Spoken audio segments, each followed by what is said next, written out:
Հայ առաքելական եկեղեցու թիրախավորման անդրադառնալով իշխանությունների, սա եթե դիտարկենք նախորդին Ստամբուլյան օրակարգերի համատեքստում, ուղիղ փոխկապակցվածություն տեսնում եք, նույն շղթայի մի օղակ է սա, թե սա այլ գործընթաց է։ Անհնար է փոխկապակցվածություն չտեսնել։ Շաբաթներ առաջ Փաշազադեն հայտարարեց, որ Էջմիածինը իրենց պատմական տարածքներն են եւ այլն, դրանից մի քանի օր անց Փաշինյանը սկսեց իր արշավը հայոց առաքելական սուրբ եկեղեցու վրա։ Գիտեք, այստեղ ճանապարհին գալուց մի միտք էր անդադար մտքումս պտտվում։ Եթե տարբեր թվականներին կային տարբեր մարդիկ, որոնք ասում էին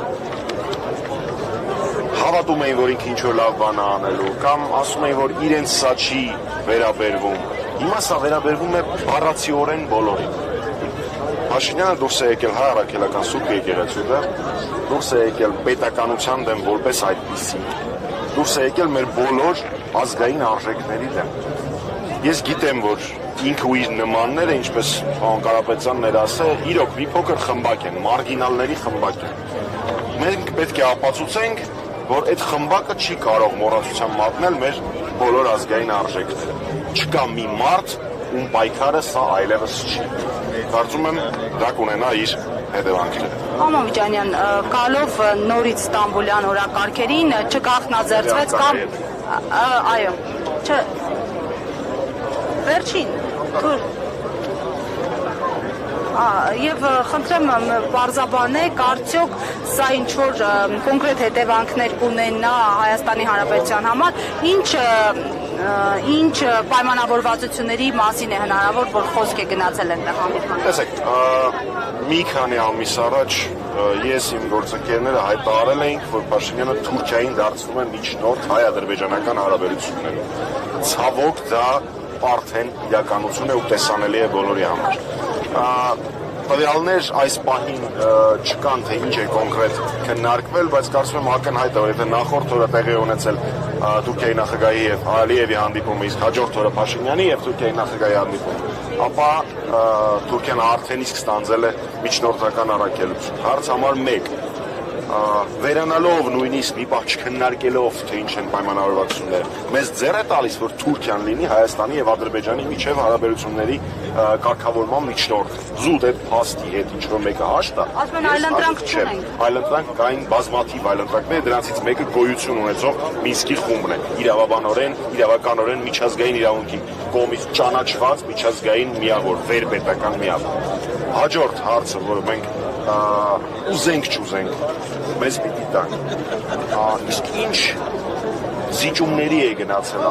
Ալիևը երեք առաջի օրը Թուրքիայում։ Ըստ մամուլում շրջանառող տեղեկությունների պայմաններից մեկը եղել է շարունակել եւ ավարտին հասցնել եկեղեցու դեմ արշավը, հրաժարվել Հայաստանում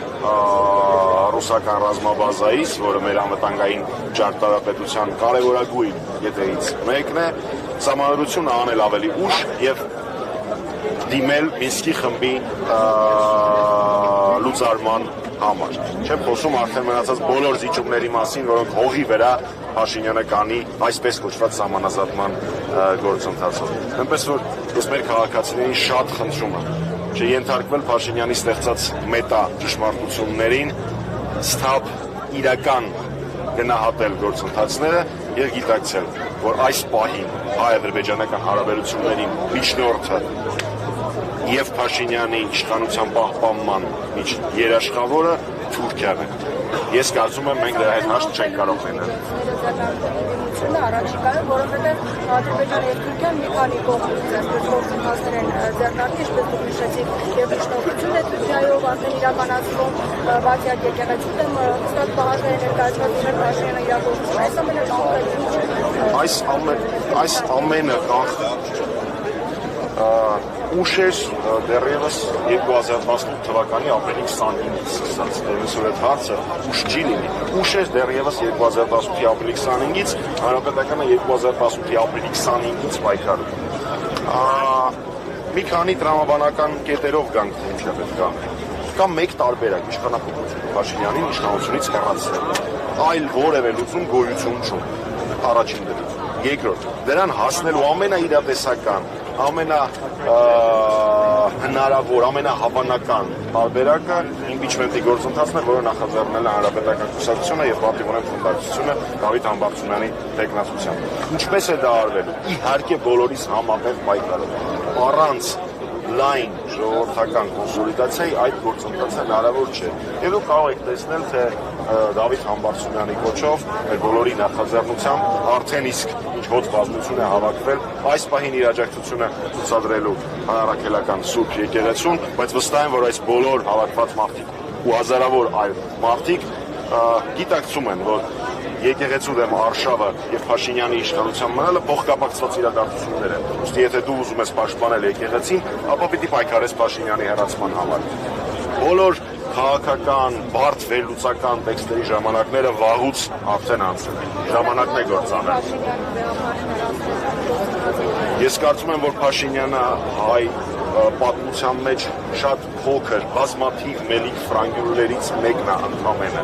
եւ մի չնչին մելիք ֆրանգյուլ չի կարող պայքարի դուրս գալ լուսավորչի աթոռի, մեր համար սուրբ աթոռի դեմ։ Ուստի իհարկե ոչ չի հաջողվի, բայց այդ պաշտպանությունը, սուրբ աթոռի պաշտպանությունը պիտի իրականացվի նաեւ մեր ձեռով։